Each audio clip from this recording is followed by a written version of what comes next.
अस्सलाम वालेकुम एवरीवन, मैं हूँ आपकी इंस्ट्रक्टर नूर।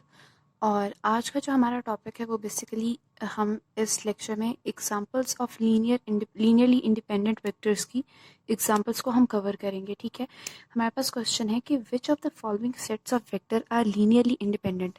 यहाँ पे अभी फ़िलहाल मैं आपको दो एग्जांपल्स करवा रही हूँ, ठीक है, और हम प्रूव करेंगे क्या ये जो सेट्स हैं, ये वेक्टर्स के सेट हैं, ये हमारे पास लीनियरली इंडिपेंडेंट है या नहीं। ठीक है, अब जो है बेसिकली ये हमारे पास एक सेट ऑफ वेक्टर्स है जिसके अंदर चार वेक्टर्स हैं और हमें प्रूव करना है कि क्या ये लीनियरली इंडिपेंडेंट हैं या फिर नहीं है।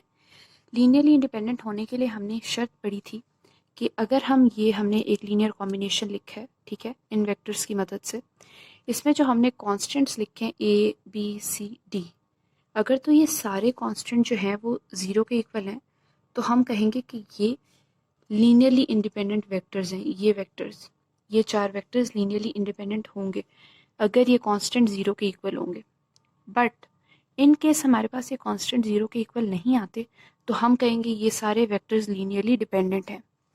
अब एग्जाम्पल की तरफ आते हैं। ये हमारे पास कंडीशन है कि फॉर लीनियर इंडिपेंडेंसी, ये हमारे पास एक लीनियर कॉम्बिनेशन है, it should be equal to zero, और ये ज़ीरो के इक्वल है तो इसका मतलब है कि ए बी सी डी इन चारों को ज़ीरो के इक्वल होना चाहिए ताकि ये लीनियरली इंडिपेंडेंट हो बाकी वेक्टर्स। सिंपली मैंने इधर से लेके इनको एज एन ऑगमेंटेड फॉर्म में लिख लिया। ये जो यहाँ पे मैंने ज़ीरो लिखा है, इस ज़ीरो को आप ऐसे भी लिख सकते हैं। सेम बात है, बेसिकली ये शो कर रहा है कि ये एक ज़ीरो वेक्टर है विथ 4 डायमेंशंस। हमने यहाँ पे, ये हमारे पास कोफिशिएंट्स आ गए इनके, यहाँ पे हमारे पास एक मैट्रिक्स आ गया। ये बेसिकली एक हमने सिस्टम ऑफ इक्वेशन कह लें। ये हमारे पास है ऑगमेंटेड मैट्रिक्स, इसमें हमने ये रो इधर लिख ली, ये कॉलम, और बाकी सारे कॉलम जो है वो हमने इधर लिख लिए। पार्टीशन आपकी चॉइस होती है, आप करें ना करें, इट डजेंट मैटर। अच्छा, उसके बाद अगली बात यह है कि हमने इस ऑगमेंटेड मैट्रिक्स को रो एक्लोन फॉर्म के अंदर कन्वर्ट करना है। ठीक है, तो उसके अंदर बेसिकली हमें करने पड़ते हैं रो ऑपरेशंस। रो ऑपरेशंस की मदद से हम इसको रो एक्लोन फॉर्म या रिड्यूस्ड फॉर्म में भी कर सकते हैं। आप गॉस एलिमिनेशन मेथड यूज़ करें या गॉस जॉर्डन मेथड यूज़ करें, तो ये बिल्कुल आपके ऊपर डिपेंड करता है। तो यहाँ पे जो है ये मैंने इसको कन्वर्ट कर लिया है रो एक्लोन फॉर्म के अंदर। अब अगर आप देखें, और यहाँ पे हम बेसिकली हमने ऐसे किया था कि यहाँ पे ए होता है, ये बी, ये सी एंड ये डी। तो इन सबको अगर इनके साथ मल्टीप्लाई करें और इक्वेट कर दें ज़ीरो से, तो ये हमारे पास एक इक्वेशन बन जाएगी। ठीक है, और उस इक्वेशन की मदद से हम इन coefficients A B C D की वैल्यू इजीली कंप्यूट कर सकते हैं। जब हमने सॉल्व किया तो हमारे पास ए ज़ीरो आ गया, बी ज़ीरो आ गया, सी ज़ीरो आ गया और डी ज़ीरो आ गया। Hence all the coefficients are zero. It means that these vectors are linearly independent. यहाँ पे हमारे पास एक और केस है जिसमें हमने प्रूव करना है कि क्या ये लीनियरली इंडिपेंडेंट हैं या नहीं।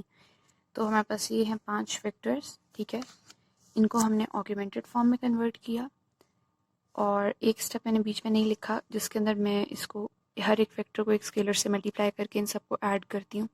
वो स्टेप अब काफ़ी बार हम कर चुके हैं तो इसलिए मैंने उसको स्किप कर दिया।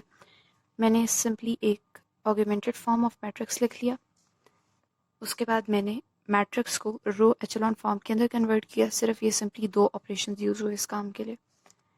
उसके बाद एक ये भी ऑपरेशन हमने यूज़ किया और एक ये ऑपरेशन यूज़ किया कि R3 और R4 को इधर से रिप्लेस भी किया। अब हमारे पास ये मैट्रिक्स जो है वो इधर आ गया, और अब हमने इसको और सिंप्लीफाई करने के लिए यहाँ पे हमें लीडिंग वन चाहिए, तो हमने R4 को 1/3 से मल्टीप्लाई कर दिया, और इसका जो रिज़ल्ट आएगा ये हमारे पास एक रो एचेलॉन फॉर्म के अंदर एक अदद मैट्रिक्स आ जाएगा। अब जो है तो देखा जाए, यहाँ पे लिखा हुआ है कि ये basically A B C D and E, इस दफ़ा 5 वेक्टर्स से, तो आपको 5 वेक्टर्स को 5 कांस्टेंट से मल्टीप्लाई करना था। तो मैंने ये लेट कर लिया, ए बी सी डी ई थे, ठीक है, नाम कोई भी हो सकता है। तो बेसिकली अब हम अगर इनको इक्वेशन की फॉर्म में कन्वर्ट करें तो हमारे पास ये इक्वेशंस बनती हैं, और like A plus B plus D is equal to zero, then B plus 2d minus E is equal to zero, C plus D is equal to zero, D minus 2/3e is equal to zero. ये हमारे पास 4 equations बन गई। ठीक हो गया। और अब हमने ये देखा कि ए बी सी डी जो हैं और ई, ये ज़ीरो के इक्वल नहीं है, क्योंकि यहाँ पे देख सकते हैं हम कि सी जो है वो माइनस डी के इक्वल है, डी की वैल्यू यहाँ से +2 ही निकल रही है, इधर वैल्यू पुट करें तो बी की भी कुछ ना कुछ आएगी और ए की भी कुछ ना कुछ आएगी। ये हमें सीधे साधे ज़ीरो नहीं है। तो जो हमारे क्वेश्चन में वेक्टर्स हैं, जो हमें गिवन वेक्टर्स हैं, तो बेसिकली ये लीनियरली इंडिपेंडेंट नहीं है, बल्कि ये लीनियरली डिपेंडेंट है, क्योंकि हमने जो जिन कांस्टेंट से इनको मल्टीप्लाई करना था वो कांस्टेंट जो हैं वो नॉन ज़ीरो हैं, वो ज़ीरो नहीं है। और अगर वो कांस्टेंट नॉन ज़ीरो हों तो हम कहते हैं कि ये वेक्टर्स जो हैं वो लीनियरली डिपेंडेंट है, और अगर ये कांस्टेंट ज़ीरो हो तो हम कहते हैं कि ये वेक्टर्स लीनियरली इंडिपेंडेंट है। तो यहाँ से अब 2 एग्जांपल्स आपको करवाई और आपने देख लिया कि लीनियरली इंडिपेंडेंट का केस कौन सा होगा और लीनियरली डिपेंडेंट का क्या होगा। और लीनियरली इंडिपेंडेंट को समझने के लिए पहले आपको लीनियरली डिपेंडेंट को समझना पड़ेगा। और अगर आप इसका कॉन्सेप्ट लेना चाहते हैं तो मैं वीडियो का लिंक नीचे डिस्क्रिप्शन में छोड़ देती हूँ, आप लोग वो देख सकते हैं, और इन एग्जांपल्स का स्क्रीनशॉट भी मैं एंड पे पोस्ट करूँगी ताकि आप लोगों ने अगर स्क्रीनशॉट लेना हो तो आप लोग ले सकें।